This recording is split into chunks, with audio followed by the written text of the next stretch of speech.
I still remember the night I overheard my son say it. He thought I was asleep in the next room, but his voice carried through the thin walls. "Mom can't live here anymore," he told his wife, his tone cold and practical. "She forgets things. She slows us down.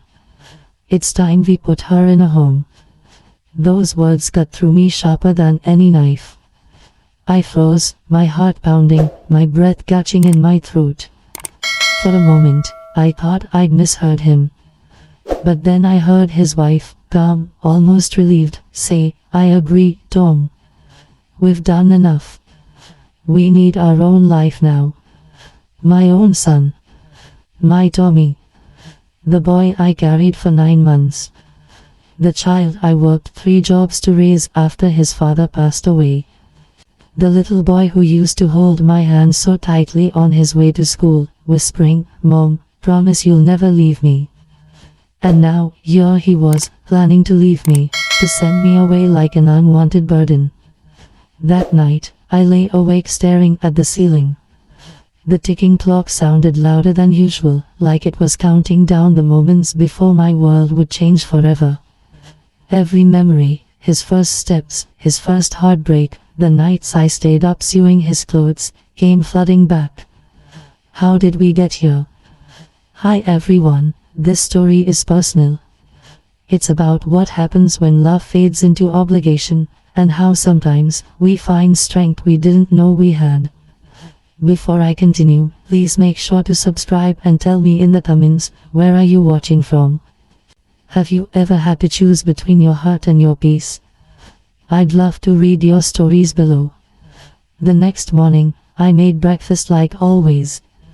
Pancakes, the way Tommy liked them. When he came into the kitchen, he couldn't even look me in the eye. That's when I knew the decision had already been made. "Mom," he said quietly, "we found a nice place for you. It's close by. You'll have your own room, your own nurse, activities to keep you busy. It's what's best. What's best."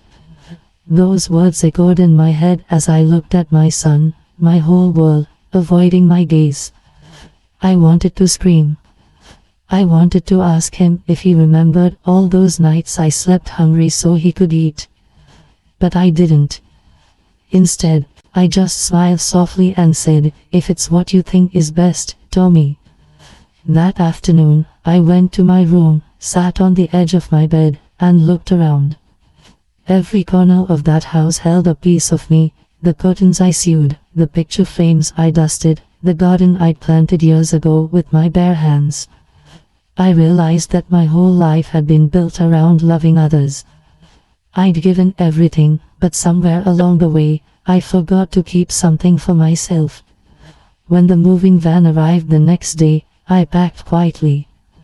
A few dresses, my knitting bag, an old photo of my husband. As I stepped outside, I caught one last glimpse of the home I'd built. My heart whispered, "This isn't the end, not yet." At the senior home, the air smelled like disinfectant and wilted flowers. The walls were painted a dull beige, and every hallway echoed with the sound of distant televisions. The staff smiled, but their eyes were tired. "Welcome, Mrs. Miller," one nurse said kindly. "We'll take good care of you."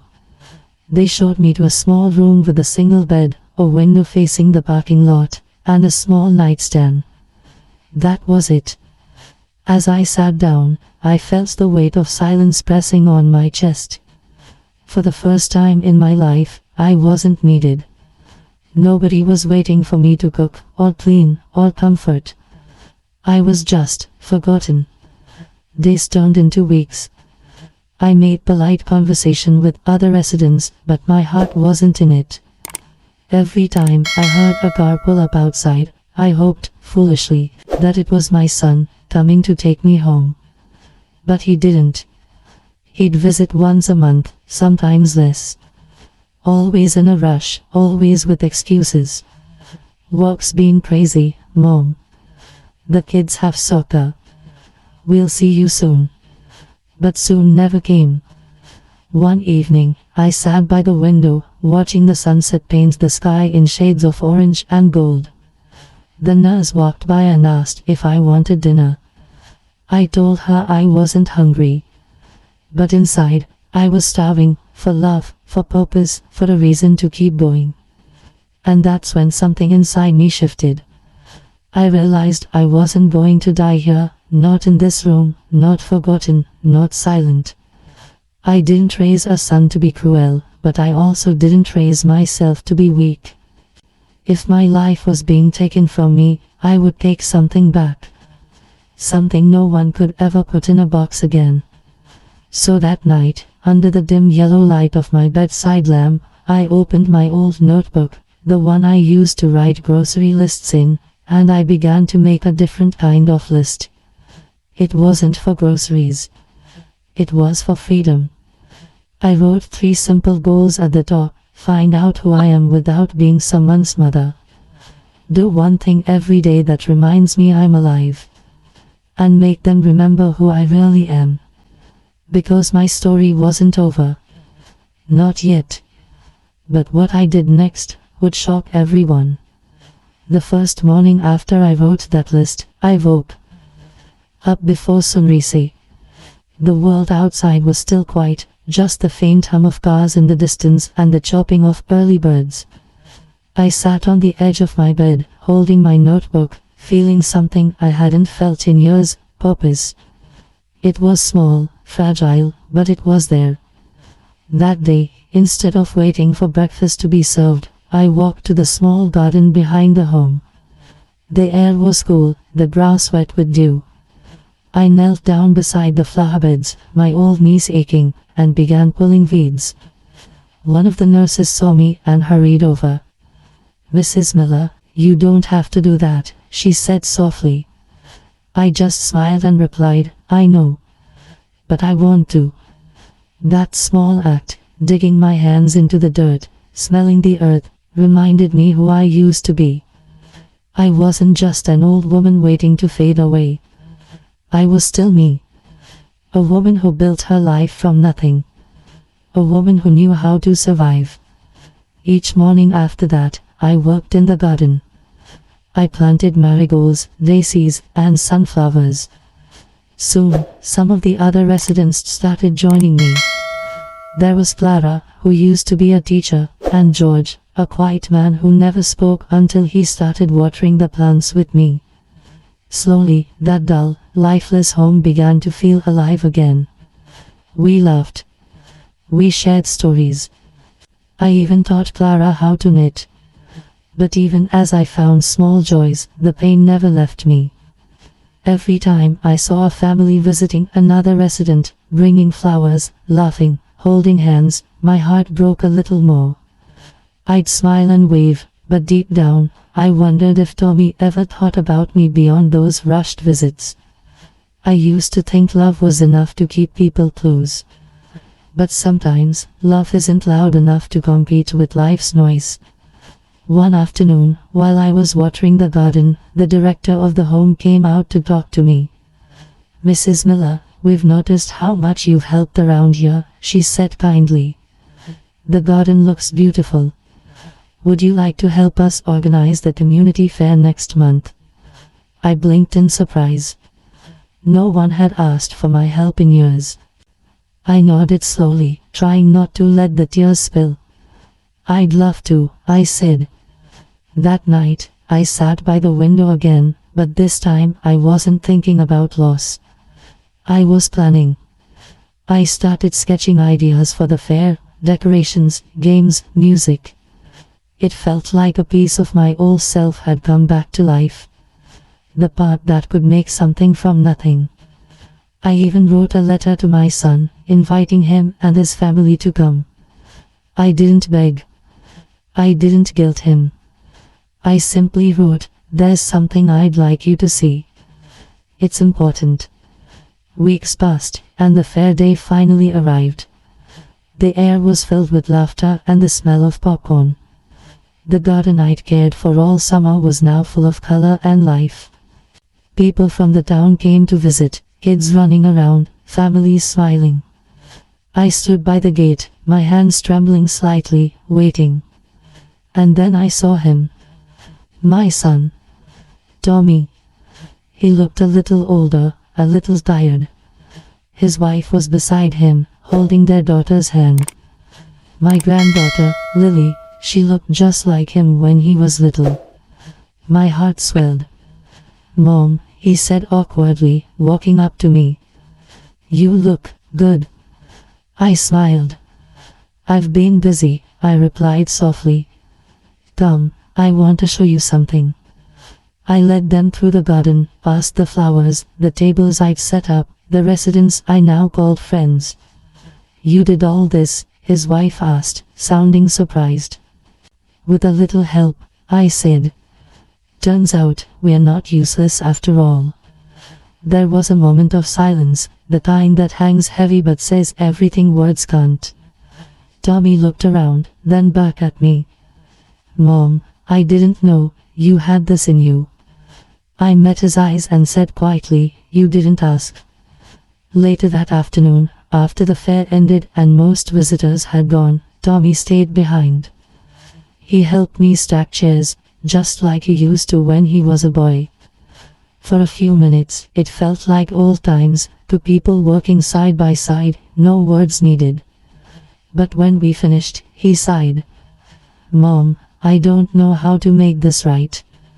I looked at him for a long moment before replying, you don't have to. Just don't forget that I'm still here. I may be old, but I'm not gone. That night, back in my room, I couldn't sleep. I thought about everything, the betrayal, the loneliness, the quiet strength I'd found. And then I thought about something else. The house. The home I'd built. Before they sent me away, I'd signed a few papers, the kind of papers no one ever reads carefully when they're too busy planning your future. What Tommy didn't know was that I had never transferred the house into his name. I still owned it. Every brick. Every blade of grass in that yard. And that's when the idea formed, not out of revenge, but out of love, the kind that teaches lessons time can't erase. I wasn't going to punish my son. I was going to remind him of what family truly means. Because sometimes, people only learn the value of something when they realize it was never truly theirs. The next day, I called a lawyer, an old friend from my church, and asked him to visit. We spent hours going through documents, preparing something quietly, something that would unfold when the time was right. When he left, he smiled and said, "You're a wise woman, Mrs. Miller." I just nodded and whispered, "No. I'm a mother." And as I closed my notebook that night, I crossed off the first two goals from my list. I had found out who I was. And I'd done something every day to remind myself I was alive.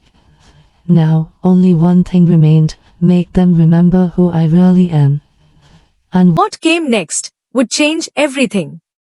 That night, as the house went quiet, I sat by my window with the moonlight spilling across my hands. My heart was calm, but my mind was steady, sharper than it had been in years. I knew what I was about to do would leave a mark, not just for me, but for my son, for my family. I wasn't doing it to hurt them. I was doing it to make them see me, really see me, one last time before I was gone. A few days later, I called Tommy. "Son," I said, trying to keep my voice warm, "I need you to come by. There's something important I want to give you." He hesitated for a second before saying, "Sure, Mom. I'll stop by this weekend." When Saturday came, I set the table with his favorite apple pie. The smell filled the air, cinnamon, sugar, warmth. Just like when he was little. He walked in, holding his daughter's hand, and for a moment, I saw the boy he used to be. The boy who used to run into my arms after school, the boy who promised he'd take care of me someday. We sat down. I poured him coffee, and he smiled faintly. "You didn't have to go through the trouble, Mom." "I wanted to," I said softly. You remember how I used to bake this for you every birthday? He chuckled. Yeah, you never forgot. I looked at him for a moment, then slid a brown envelope across the table. What's this? He asked. Papers, I said. Something I should have shown you a long time ago. He opened it, scanning the pages with a puzzled look. Wait, this is the house deed. Yes, I replied. It's still in my name. He blinked, clearly confused. But, I thought I thought. I smiled gently. You thought I gave it up. That I signed it over before you moved me here. But I didn't. I kept it. He looked at me, speechless. I could see the realization sinking in, the guilt, the understanding, the mix of emotions he didn't know how to face. Mom, why didn't you tell me? I leaned back and said quietly, because I wanted you to live your life. To feel free. But I also wanted you to remember that what you have, what you take for granted, came from somewhere. From someone. That house isn't just walls and a roof. It's every meal I skipped so you could eat.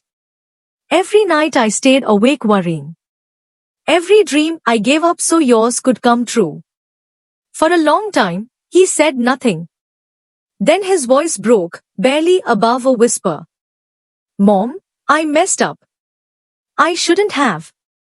I reached across the table and took his hand. You're not a bad son, Tommy. You just forgot who you are.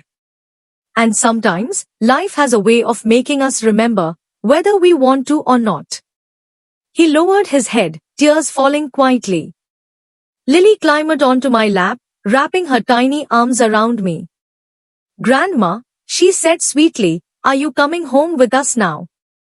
I smiled and kissed her forehead. Someday, sweetheart. But not yet. That night, after they left, I sat back down with my notebook, the same one that had started everything. I flipped through the pages, each one filled with words that had carried me through loneliness, heartbreak, and rediscovery.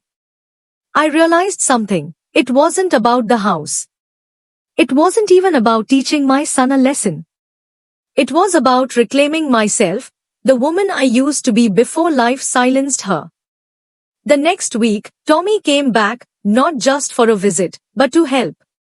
He brought boxes of books, old photos, and my favorite rocking chair from the house. He said he wanted me to have pieces of home with me. And every Sunday after that, he came again. Sometimes with Lily. Sometimes just to sit beside me in silence. I didn't ask for apologies. I didn't need them. His presence was enough. A month later, the director of the home called a meeting. The town council had decided to name the new community garden after me, the Evelyn Miller Garden of Hope. I laughed when they told me. A garden of hope, I repeated softly. Well, that's something, isn't it? The dedication day was beautiful. The sun was warm, and the flowers I'd planted months ago were now in full bloom. Residents, families, and staff all gathered around. When they handed me the plaque, my hands trembled. But when I looked out into the crowd and saw Tommy clapping, tears in his eyes, I felt peace. Real peace. After the ceremony, he came up to me and said, Mom, I want you to know something. I sold the house. My eyes widened. You did? He nodded. Yeah. I sold it. And I'm using the money to open a small foundation. One that helps seniors who don't have family support. I named it after you. I couldn't hold back my tears then. My son, the same boy who once left me behind, had finally found his way back, not just to me, but to himself. You did good, Tommy, I whispered. You did real good. That night, as I sat by my window again, I realized something powerful. The truth I'd spoken, the truth that once cost me everything, had finally set us free. I had spent years thinking my voice didn't matter, that it was easier to stay quiet than to speak up. But I was wrong. Sometimes, the truth doesn't destroy, it rebuilds. It brings light to the cracks we try to hide. My grandson, sitting across from me now, looked up with wide eyes. Grandma, were you scared when you told him about the house? He asked softly. I smiled. A little. But being brave doesn't mean you're not scared, sweetheart. It means you tell the truth anyway. He nodded slowly, taking in every word. I looked out the window one last time, the night calm and beautiful. You see, I said, my voice barely above a whisper, sometimes, when the world forgets who you are, you have to remind them. Not with anger. Not with revenge. But with grace. Quiet, steady grace. The boy leaned his head on my shoulder. Grandma, he said, I'll never forget your story. And I smiled, my eyes glistening. Good, I whispered. Because one day, you'll have your own truth to speak. And I hope, you'll have the courage to tell it. As the camera fades, the grandmother's wrinkled hand rests on the notebook, the one that carried her story, her strength, her truth. And in the soft glow of the lamp, the page reads. I wasn't forgotten. I was just waiting to be remembered. Fade out.